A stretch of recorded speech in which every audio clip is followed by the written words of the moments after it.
Hey hello everyone, Kamal this side. So basically आज हम CDS के पीवाईक्यूज करने वाले हैं 2014 में जितने भी क्वेश्चन आए हैं और 2012 और 2013 के मैं कवर कर चुका हूँ। वीडियो तुमको यूट्यूब में मिल जाएगी, ठीक है। चैनल में जाके आप लोग सर्च कर लीजिएगा। तो 2014 का बेसिकली पीवाईक्यूज देखेंगे जो सीडीएस में आए हुए हैं पॉलिटी के। चलो स्टार्ट करते हैं ना। पहला क्वेश्चन है, certain bill can not be introduced और proceeded with unless the recommendation of the president is received. However, no recommendation is required in some other cases in which one of the following cases such recommendation is not required. तो देखो question क्या कह रहा है कि कुछ certain bills होते हैं जिनमें हमें प्रेसिडेंट की रिकमेंडेशन लगती है ना। और कुछ बिल ऐसे होते हैं जिनमें प्रेसिडेंट की रिकमेंडेशन नहीं लगती। बेसिकली प्रोसीड करने के लिए रिकमेंडेशन चाहिए, कुछ बिल्स ऐसे होते हैं जिनमें रिकमेंडेशन नहीं लगती। तो तुमसे पूछ रहा है कि कौन सा ऐसा केस है जिसमें रिकमेंडेशन नहीं नॉट रिक्वायर्ड है। ठीक है, तो देखो पहला ऑप्शन पढ़ते हैं। For recommendation of bill and for moving amendments related to financial matters. भाई फाइनेंशियल मैटर्स से रिलेटेड जो भी बिल होंगे उनमें तो रिकमेंडेशन चाहिए, इसमें तो चाहिए, ठीक है। For recommendation of a bill relating to formation of new state और alternation of areas of existing state, इसमें भी वही रिकमेंडेशन लगती है। ये सारी चीज़ें कर चुके हैं हम, है ना, पार्ट वन में। For moving of an amendment making provision for the reduction or abolition of tax। भाई रिडक्शन या टैक्स को एवॉलिश करने के लिए, रिड्यूस करने के लिए हमें कोई भी रिकमेंडेशन नहीं चाहिए, है ना। तो इसका आंसर सी वाला हो जाएगा, डी वाला ऑप्शन पढ़ने की जरूरत ही नहीं। आगे आओ। इसमें बेसिकली क्या है कि कॉन्स्टिट्यूशन असेंबली में डिबेट हुई थी, है ना। जो कॉन्स्टिट्यूशन असेंबली की डिबेट है उसका एक पैसेज दिया है तुम्हें। पैसेज बोल लो, एक सेंटेंस बोल लो, तुम देख लो उसे, ठीक है। The draft constitution as framed only provides a machinery for government of the country. ठीक है भाई, जो कॉन्स्टिट्यूशन होता है वो एज अ मशीनरी की तरह काम करता है गवर्नमेंट के लिए। ठीक है, it is a contravenes contrivance to install any particular party in power as has been done in some countries. Now, however, sorry, who should be in power is left to be determined by the people as it must if the system is so satisfies the test of democracy. तो basically तुमसे ये पूछ रहे हैं कि ये जो basically passage है या सेंटेंस है ये किसका है, किसको एट्रीब्यूटेड है। तो देखो, मैं बता दे रहा हूँ तुम्हें, है ना। स्टैटिक क्वेश्चन है यार, ऐसे क्वेश्चंस होते हैं, मतलब तुमसे नहीं होगा तो शायद किसी से नहीं होगा यार। क्योंकि अगर तुम लोगों ने अच्छे से पढ़ रखा है ना, तो ऐसे क्वेश्चंस स्टैटिक होगा तो भाई किसी से ही नहीं होगा। तो इसका याद रखना, बेसिकली हो सकता है रिपीट हो जाए। डॉक्टर बी आर अम्बेडकर का स्टेटमेंट है, ठीक है। अब अगला क्वेश्चन देखते हैं। Which of the following statement are correct regarding joint session of the houses of the parliament in India. जो जॉइंट सेशन होता है बेसिकली हाउसेज का, उसके रिगार्डिंग कौन सा स्टेटमेंट जो है वो तुमसे पूछ रहा है, कौन सा स्टेटमेंट करेक्ट है। आओ, it is an enabling provision empowering the president, ठीक है भाई, to take the steps for resolving deadlock between two houses. ठीक है भाई, जॉइंट सेशन प्रेसिडेंट ही तुम्हारे कराते हैं। प्रेसिडेंट ही बेसिकली, प्रेसिडेंट का ही प्रोविजन है ये। अ, और कराते क्यों है कि डेडलॉक वाली जो कंडीशन फंसती है ना, तो दोनों हाउसेस को सॉल्व कराने के लिए जॉइंट सेशन होता है। ठीक है, पहला स्टेटमेंट। दूसरा स्टेटमेंट देखो, it is not obligatory. Obligatory का मतलब होता है परमानेंट, है ना, mandatory. It is not obligatory upon the president to summon the house to meet in a joint sitting. ये भी ठीक है भाई। अगला question, it is being notified by the president. ये भी ठीक है। It is frequently resorted to stabilize the supremacy of the, भाई सुप्रीमेसी कहाँ होती है, सुप्रीमेसी ऑफ लोकसभा। भाई ये तो जॉइंट सेशन तो डेडलॉक्स को सॉल्व करने के लिए बुलाया जाता है ना, तो सुप्रीमेसी का तो मतलब ही नहीं है लोकसभा की। तो बेसिकली वन टू थ्री और फोर्थ ऑप्शन जो है वो रॉन्ग है, ठीक है। आओ फिफ्थ क्वेश्चन पे आओ। अब देखो फिफ्थ क्वेश्चन क्या है कि मैच द फॉलोइंग करनी है। ये पर्सन दिए हैं तुम्हें और ये कमेटी दी है। बेसिकली जो स्टार्टिंग होती है ना पॉलिटी की, वो वहाँ से है ये कि कौन सी कमेटी का कौन हेड था। कॉन्स्टिट्यूशन असेंबली में कमेटीज थी ना काफ़ी। तो बी आर अम्बेडकर सबको पता है यार, ड्राफ्टिंग कमेटी के हेड थे, है ना। और तुम्हारे राजेंद्र प्रसाद सबको पता होगा, स्टीयरिंग कमेटी के हेड थे। तो देख लो ए का वन किस में है, ए का वन इसमें तो है नहीं, नहीं इसमें है। भाई क्या सिंपल क्वेश्चन दिया है यार। चलो ये तो हो ही गया होगा ना। अगर तुम बी आर अम्बेडकर को तो पता ही है ना, ड्राफ्टिंग कमेटी के हेड थे, तो बात खत्म। आओ अगले क्वेश्चन पे। Consider the following statement about democracy. Democracy related कौन सा स्टेटमेंट ठीक है। It consist with the formation of the government elected by the people. ठीक है भाई। In democracy those currently in power has a fair chance of losing. ये भी ठीक है। Each vote has one value. तीनों स्टेटमेंट ठीक है भाई डेमोक्रेसी रिलेटेड। डेमोक्रेसी गवर्नमेंट बनती है ना, जब पीपल इलेक्ट करते हैं। डेमोक्रेसी के पास पावर मतलब बेसिकली फेयर चांस होता है। जो पार्टी अभी फेयर में है, मतलब जो पार्टी अभी पावर में है, बेसिकली हार सकती है वो कभी भी, कोई दिक्कत थोड़ी है उसमें। Each vote has one value, her vote की एक वैल्यू होती है, ठीक है। Simple, all of these correct है। आओ 76 पाओ। Which one of the following statement regarding the departmental committee. जो डिपार्टमेंटल कमेटी होती है पार्लियामेंट की, उसके रिगार्डिंग तुमसे पूछ रहा कौन सा स्टेटमेंट करेक्ट है, तो पहले आओ क्वेश्चन पढ़ते हैं ना, जो बेसिकली एम्पावर करती है वुमेन्स को, जो डिपार्टमेंटल कमेटी है पार्लियामेंट की, जो एम्पावर करती है वुमेन्स को, उसके रिगार्डिंग कौन सा स्टेटमेंट ठीक है। The committee will consist of member of Lok Sabha. अब देखो इस क्वेश्चन को कैसे करेंगे ना, अगर तुम्हें नहीं पता ना कुछ भी तो भी देखो कैसे करेंगे, आ जाओ। It consist member of Lok Sabha, ये हो सकता है ना, हो सकता है, मैं ये बोल रहा हूँ। अ cabinet minister can be a member of committee, ये भी हो सकता है, चलो। The term of office of A member of committee shall not exceed 2 year, या 2 ईयर्स तो हमने कोई भी मेंबर का वो नहीं पढ़ा ना, तो ये ऑप्शन तो होगा ही नहीं, है ना। अब देखो, it report on the working of welfare programme for the women. भाई जब डिपार्टमेंटल कमेटी है और वुमेन्स को एम्पावर करने के लिए है, तो क्या काम करेगी, वेलफेयर प्रोग्राम्स ही तो करेगी वुमेन्स के लिए। जब डी वाला ऑप्शन तो होना ही होना है, और तुमसे एक ही ऑप्शन पूछ रहा है करेक्ट, तो इनका तो कोई मतलब ही नहीं है सही होने का, ठीक है। इस तरीके से भी क्वेश्चन किए जा सकते हैं कॉमन सेंस के साथ, ठीक है। बस इतना याद रखना कि हाँ, इसमें लोकसभा के मेंबर नहीं होते, इसमें राज्यसभा के भी मेंबर होते हैं, ठीक है। आ जाओ आगे। कुछ क्वेश्चंस इजी होते हैं जो हो जाते हैं। अब देखो 77 पाओ, consider the following statement, forming a cooperative society is a fundamental right in India. है भैया फंडामेंटल राइट कोऑपरेटिव सोसाइटी बनाने का। Cooperative societies do not fall with in the ambit of the right of information act. ठीक है यार, ये भी statement दोनों ठीक है, बोथ 1 and 2। आओ अगले पे। The legislative power of parliament including making laws. अब जो लेजिस्लेटिव पावर्स होती हैं पार्लियामेंट की, वो तुम्हें दिए हैं, अब तुम्हें ये देखना है कि क्या ये ठीक है या गलत है। और matter not enumerated in the concurrent list and state list. अब देखो पार्ट जो तुम्हारा बेसिकली सेवंथ है, उसमें 3 लिस्ट दी है, कंकरेंट लिस्ट, यूनियन लिस्ट और तुम्हारी स्टेट लिस्ट। यूनियन लिस्ट पे यूनियन गवर्नमेंट तुम्हारी वो बनाती है ना, यूनियन जो लिस्ट है उस पे यूनियन गवर्नमेंट बनाएगी तुम्हारे रूल्स। स्टेट लिस्ट पे स्टेट गवर्नमेंट बनाएगी, और जो कंकरेंट लिस्ट होती है उनमें वो टॉपिक्स हैं जिन पे दोनों गवर्नमेंट्स रूल बना सकते हैं डिस्कस करके। तो पहला क्या कह रहा है कि लेजिस्लेटिव पावर पार्लियामेंट की क्या है, on matter not enumerated in the concurrent list और स्टेट लिस्ट। ठीक है भाई, पार्लियामेंट रूल बना सकती है, उस पर क्या दिक्कत है। In respect of entries in the state list if 2 और more state legislative consider it desirable. अगर 2 या 2 से ज़्यादा स्टेट्स अगर चाहती हैं, तो पार्लियामेंट उन स्टेट लिस्ट पे भी रूल बना सकती है, क्या दिक्कत है ना? For implementing any treaty agreement of और convention with any country even if it fall in the state list, ये भी ठीक है। तो भाई ये तीनों स्टेटमेंट ठीक है, ऑल ऑफ दिस ठीक है, याद रखना। आ जाओ। Which of the following statement in context of structure of parliament is not correct? अब पार्लियामेंट के स्ट्रक्चर के बारे में कुछ क्वेश्चंस पूछ रहे हैं, बता रहे हैं कौन सा स्टेटमेंट करेक्ट है। आ जाओ, ये क्वेश्चन बहुत ईजी है, कर लोगे प्यार से बहुत। The parliament of India consist of president होते हैं, पार्लियामेंट में होते हैं भैया। काउंसिल ऑफ स्टेट होती है भैया, होती है। तुम्हारी राज्यसभा जो होती है, हाउस ऑफ पीपल होता है भैया, होता है। राज्यसभा जो होती है, लोकसभा जो होती है। पहला स्टेटमेंट ठीक है, ये 3 लोग होते हैं पार्लियामेंट में। दूसरा option, the President of India is directly elected by an electoral college consisting of the elected member of both houses of the parliament only।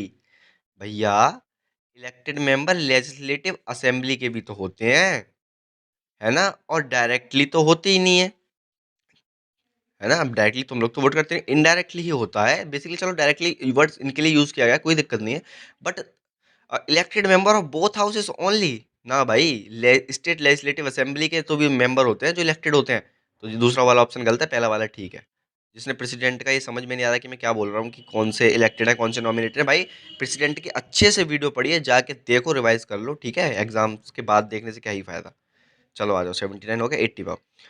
There are provisions in the constitution of India which empower the parliament to modify और annual the operation of certain provision of the constitution without actual amending them. ठीक है, कुछ provisions हैं हमारे संविधान में which empower the parliament, जो parliament को एम्पावर करते हैं टू मॉडिफाई और annual the operation of the certain provision of the constitution without actually amending them. Constitution को बिना अमेंड किए हम कुछ प्रोविजंस को चेंज कर सकते हैं, है ना।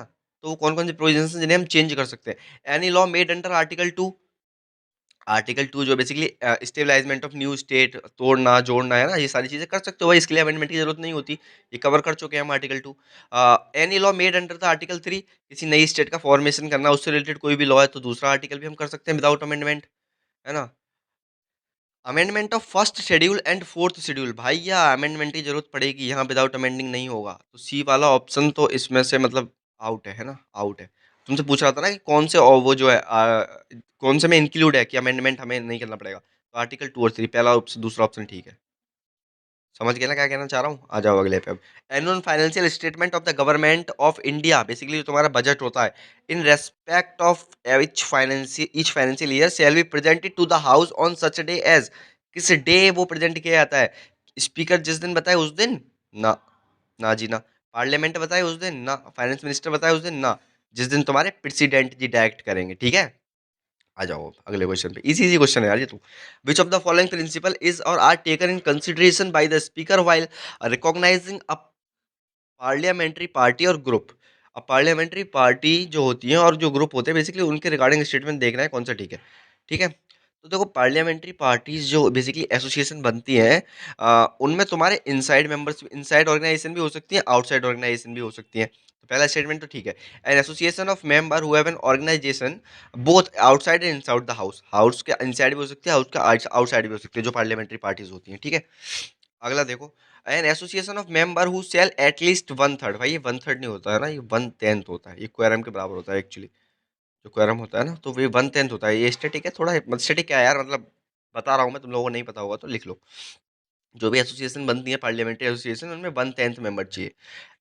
N association of member who have a distinct programme of parliamentary work, ठीक है भाई, पार्लियामेंट्री वर्क तो करेंगे, तो वो ऐसे स्टेटमेंट होते हैं ना, वो ठीक होते हैं। तो वन और थ्री खत्म कहानी, सी वाला ऑप्शन हो गया, आगे आ जाओ।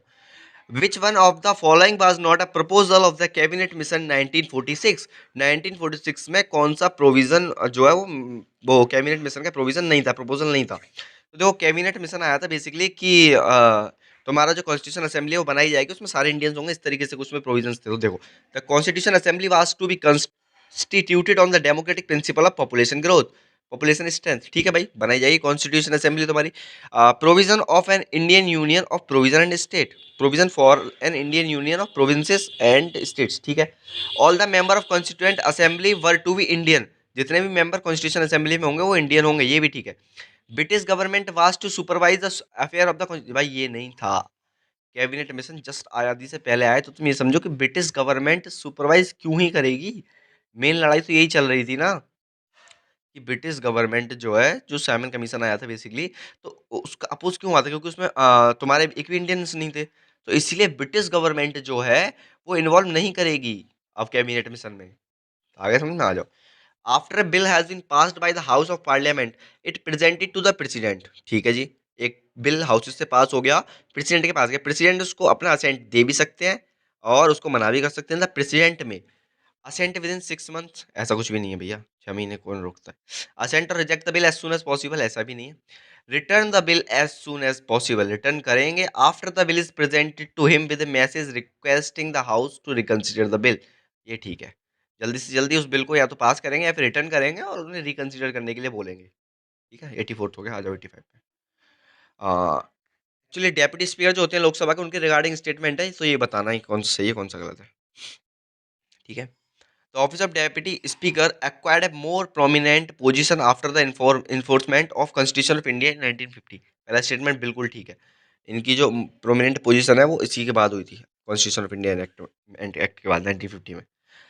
ही और she elected amongst the member, ठीक है भाई। He she hold office until he और she cease to be a member of houses, ठीक है भाई, दोनों ऑप्शन गलत है, सारे ऑप्शन गलत है, सारे ऑप्शन करेक्ट है बेसिकली। लोकसभा के स्पीकर जो डेप्यूटी स्पीकर होते हैं उनसे regarding. The citizenship means full, देखो सिटीजनशिप से तुम्हें क्वेश्चन पूछ रहा है कि सिटीजनशिप बेसिकली होती क्या है। Full civil and political right of the citizen, civil और पॉलिटिकल सारे राइट्स होंगे, ठीक है। Right of suffrage for election to the house of the people of the union and legislative assembly of every state, ये भी statement ठीक है। अगला देखो, the right to become a member of parliament, parliament बनने का राइट है, तो अगर तुम सिटीजन हो तो मेंबर ऑफ लेजिस्लेटिव, तो तीनों ही ठीक है यार। ऐसे क्वेश्चन जब आते हैं ना, तो ये ज़्यादा स्टेटमेंट ठीक होते हैं गाइज, पढ़ने पे भी लग रहा है यार कि इसमें क्या ही गलत होगा। The committee on public account under the constitution of India is meant for, अब देखो जो पब्लिक अकाउंट बेसिकली कमेटी है, पब्लिक अकाउंट जो है कमेटी है, तो उसके रिगार्डिंग पूछ रहा है। They examine of account showing the appropriation of sum granted by the house for the expenditure of the government of India, तो ठीक है भाई, एग्जामाइन करती है अकाउंट्स को, इसमें क्या दिक्कत है, ये स्टेटमेंट तो ठीक है। Scrutinising the report of the controller and auditor general suggesting the form in which estimates shall be presented to the parliament, ठीक है भाई ये तो। और scrutinise the report of controller and auditor general, एक मिनट।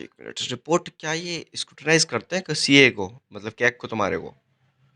अगर 1 और 3 ठीक हैं तो ऑप्शन ही नहीं है यार, फिर तो ये जाना पड़ेगा हमें इसके साथ, है ना? तो चलो यार, फिर तीनों ही ऑप्शन ठीक होंगे इसमें। बाकी अगर इसका ऑप्शन यार कुछ गड़बड़ हो तो मेरे को बताना है ना कमेंट में। मेरे को यही लग रहा है यार कि तीनों होंगे।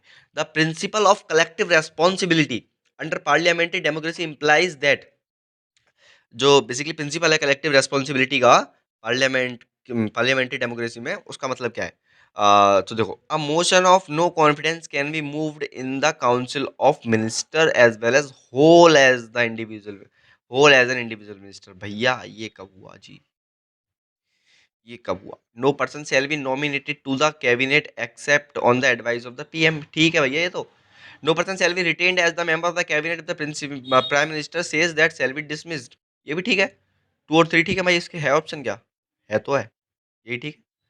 और नो कॉन्फिडेंस मोशन बता चुका हूँ भाई, मोशंस नहीं देखे तो देख लो जाके, ठीक है? इसमें इतना मतलब ये मत सोचो कि क्या हो गया। ठीक है, आ जाओ। अभी अब बेसिकली पंचशील एग्रीमेंट मैं तुम्हें बता चुका हूँ, है ना, कि चाइना वाइना के उसमें हुआ था। तो इसमें 5 प्रिंसिपल्स थे जो गवर्न करेंगे रिलेशन बिटवीन स्टेट्स को, ठीक है? Assumption of Panchsheel was that newly independent states after decolonization would be able to develop a new और more principle approach to international relation. जब भी बड़ा स्टेटमेंट देगा ऐसे कर दो, ठीक है? बाकी मैं तुम्हें और तरीका बता रहा हूँ, रुको, आओ आगे आओ। The first formal codification in the treaty from form was done in the agreement. भाई पिछली वाली जो वीडियो है ना, उसमें भी मैं बता चुका हूँ कि पंचशील एग्रीमेंट चाइना और इंडिया का था, बेसिकली जवाहरलाल नेहरू का। और तुम्हारे चाइनीज का नाम क्या था वो तुम मेरे को कमेंट में बताओगे, ठीक है? जो भी चाइनीज वहाँ के थे। तो भैया तीनों स्टेटमेंट ठीक है, 1 2 3। आ जाओ भाई 98 वाले क्वेश्चन पे। Arrange the following on the basis conferring statehood starting from earliest. Earliest से स्टार्ट करना है, कौन सी स्टेट को कब स्टेटहुड का राइट मिला है वो तुम्हें बताना है। अब भाई अगर ये क्वेश्चन तुमने गलत किया ना तो तुम कुटने वाले हो मेरे हाथों से। जल्दी फटाफट करो। देखो, अरुणाचल प्रदेश बेसिकली कब तुम्हारा हुआ था? 1987 में। 1987 में अरुणाचल प्रदेश को तुम्हारा मिला है स्टेटहुड का राइट, ठीक है? और तुम्हारे नागालैंड को कब मिला है? नागालैंड को मिला है तुम्हारा 1963 में। और जो तुम्हारा सिक्किम, भाई सिक्किम तो याद होगा, फुल फ्लैग्ड स्टेट कब बना था? 75 में। तुम लोग नहीं सुधरोगे। 75 में, ठीक है? और अगला मेघालय बताओ। 72, 1972। तो लगाओ इन्हें अर्लीस्ट के हिसाब से। सबसे पहले कौन सा आएगा तुम्हारा? नागालैंड। इसके बाद में तुम्हारा मेघालय, फिर सिक्किम, फिर अरुणाचल प्रदेश। तो 2 4 3 1 पहला वाला ऑप्शन ठीक हो गया, ठीक है? अब आओ 99 वाला क्वेश्चन देखते हैं। लोकल गवर्नमेंट के रिगार्डिंग कौन सा स्टेटमेंट ठीक है?